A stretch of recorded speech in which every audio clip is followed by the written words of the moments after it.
Assalamualaikum teman-teman, balik lagi sama Noni. Hai teman-teman, sebelumnya saya mau ngucapin selamat menunaikan ibadah puasa, marhaban ya Ramadan. Alhamdulillah tahun ini kita dipertemukan lagi dengan bulan suci Ramadan.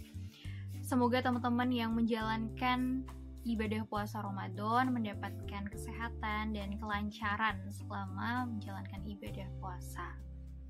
Dan semoga amal kita semua diterima oleh Allah Subhanahu wa taala. Amin. Nah, teman-teman, kali ini saya mau berbagi informasi tentang cara mengelola gaji secara sederhana dan simple. Nah, sebenarnya topik ini saya ambil karena saya sedang mempersiapkan untuk mengambil tes IELTS lagi di tahun depan.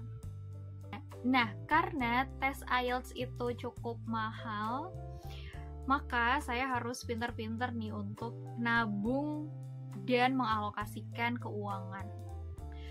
Untuk itu, teman-teman yang relate dengan topik ini, jangan lupa teman-teman ikutin sampai habis ya. Nah, teman-teman, sebelumnya saya mau disclaimer dulu nih terkait dengan konsep alokasi gaji sederhana. Memang untuk konsep ini adalah konsep yang ideal sekali yang bisa diterapkan oleh rumah tangga ataupun yang juga lagi single. Dan konsep yang akan saya share ini adalah konsep yang sudah saya modifikasi sesuai dengan kebutuhan dan juga beberapa pengeluaran yang memang biasanya sering dikeluarkan oleh rumah tangga. Nah, ada konsep alokasi gaji nih dari media sosial yang beberapa kali saya ikuti. Metodenya adalah 50, 30, dan 20. Maksudnya adalah 50% gaji kita sisihkan untuk living atau untuk kehidupan. Terus 30% dari gaji kita dialokasikan untuk saving dan 20% dialokasikan untuk playing. Nah, dalam konsep yang saya temukan, konsep 30% itu sebenarnya untuk playing ya teman-teman, bukan untuk saving. Tapi dalam kehidupan saya membalik ya. Jadi 20% itu untuk playing dan 30% untuk saving. Karena menurut pendapat saya, playing itu nggak usah banyak-banyak, karena yang harus dibanyakin itu adalah saving. Benar nggak sih teman-teman? Oke, kita langsung aja masuk ke contoh konsep untuk mengalokasikan gaji kita yang tadi sudah saya mention sedikit. Misalkan teman-teman akan mengalokasikan 50% gaji untuk living atau untuk kebutuhan hidup teman-teman, maka di sana bisa teman-teman breakdown lagi apa saja keperluan hidup teman-teman. Contohnya, belanja bulanan, kemudian cicilan rumah atau cicilan biaya sewa. Teman-teman bisa coba untuk mencicil biaya sewa rumah agar nanti ketika pembayaran tidak kewalahan karena harus membayar langsung secara banyak gitu. Jadi teman-teman bisa cicil per bulannya. Kemudian biaya listrik, biaya air, biaya bensin, akomodasi teman-teman yang misalkan bekerja dengan menggunakan kendaraan, bisa mengalokasikan biaya tersebut juga. Selain itu, apabila teman-teman menggunakan ojek online ataupun taksi online ataupun kendaraan online, teman-teman bisa masukkan ke poin di sini juga untuk akomodasi. Selain itu ada servis kendaraan, kemudian ada sedekah dan juga ngasih ke orang tua.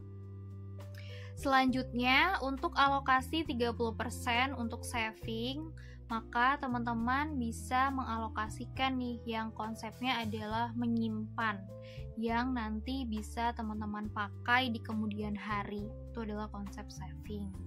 Seperti contohnya nabung untuk haji, kemudian bayar asuransi, entah itu asuransi di jiwa, asuransi kendaraan, dan lain-lainnya.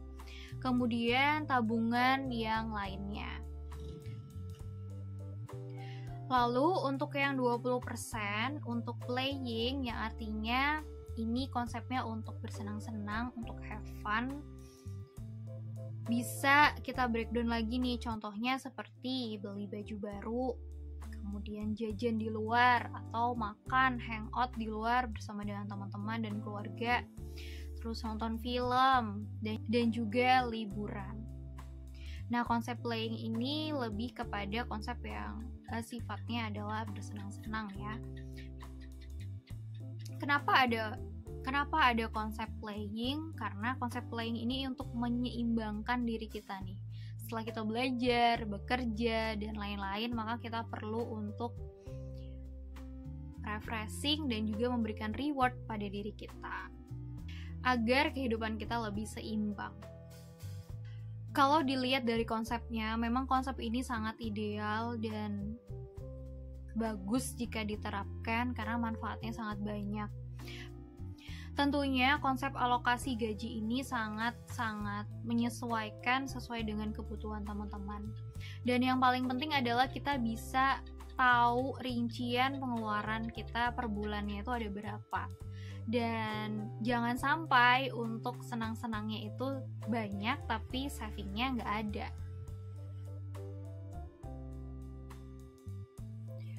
Oke, kalau kita pakai metode 50-30-20 tadi, misalkan ada seorang yang mempunyai gaji 2,9 juta, maka konsep untuk alokasinya 50% untuk living adalah sebesar 1.450.000. Kemudian 30% dari gaji untuk saving adalah sebesar 870.000 dan 20% dari gaji yang dialokasikan untuk playing adalah 580.000. Nah, kalau teman-teman bisa lihat nih dari sini, teman-teman bisa lihat secara rinci berapa yang dikeluarkan untuk living, saving, dan playing. Jadi ketika teman-teman sudah menghabiskan alokasi playing, maka teman-teman harus konsisten untuk tidak mengambil alokasi dari saving ataupun living.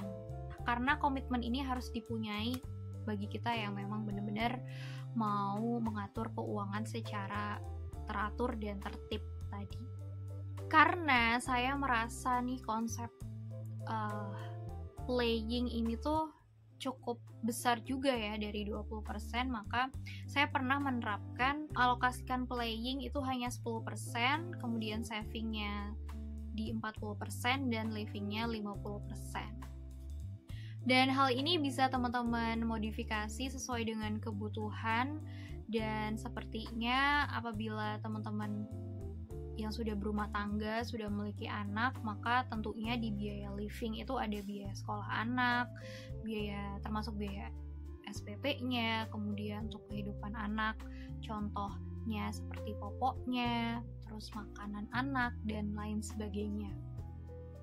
Saya rasa konsep alokasi ini sangat-sangat berguna dan bermanfaat untuk kita agar kita bisa lebih mengatur keuangan kita yang nantinya sebenarnya sangat bermanfaat nih untuk kehidupan kita di kemudian kelak. Karena kita pasti tidak ingin mengandalkan orang lain, dan otomatis saat ini, saat kita masih aktif dalam bekerja, kita memang harus pintar-pintar untuk mengelola di tengah gempuran biaya-biaya kebutuhan pokok yang makin naik ya.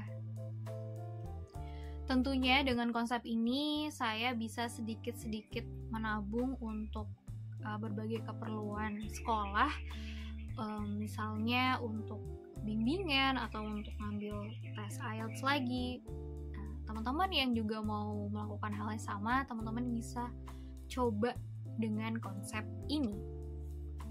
Ya, mungkin segitu aja untuk sharing-sharing hari ini terkait dengan mengalokasikan gaji sesuai dengan kebutuhan kita. Semoga bermanfaat dan teman-teman bisa mengalokasikan gajinya atau keuangannya dengan baik dan dengan teratur. Terima kasih udah nonton dan wassalamualaikum warahmatullahi wabarakatuh. Keep studying!